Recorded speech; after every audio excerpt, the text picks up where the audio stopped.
Immigration and the border, of course, two complex issues impacting the country. Sources tell ABC News Trump's team, is preparing a list of possible executive actions that he could take on day one. One of those could be mass deportation. ABC 10 reporter Sierra Encinas, she joins us live from San Ysidro. She's been reporting on the border here for years and tells us how this would impact our region. Sierra.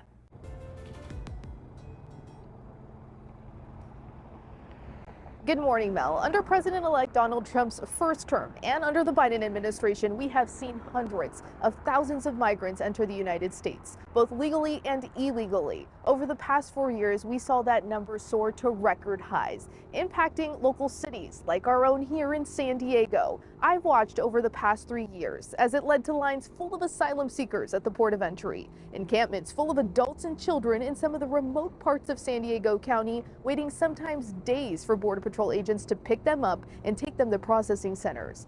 Then to busloads of migrants being dropped off at local transit hubs, finally to camps at our local parks. Trump's touted a solution to the trend: mass deportations. It's something the U.S. has seen twice, first during the Great Depression and again in the 1950s, specifically targeting Mexicans. Historians have said these efforts tore families apart, violated civil rights, and turned deadly in some cases. Now, decades later, UC San Diego professor Rafael Fernandez de Castro tells us what the future could look like.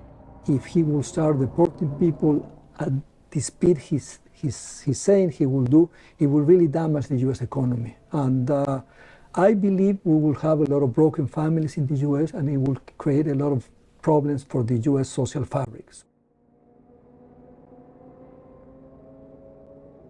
Both the Trump and Biden administrations unleashed executive powers to try to curb migration trends.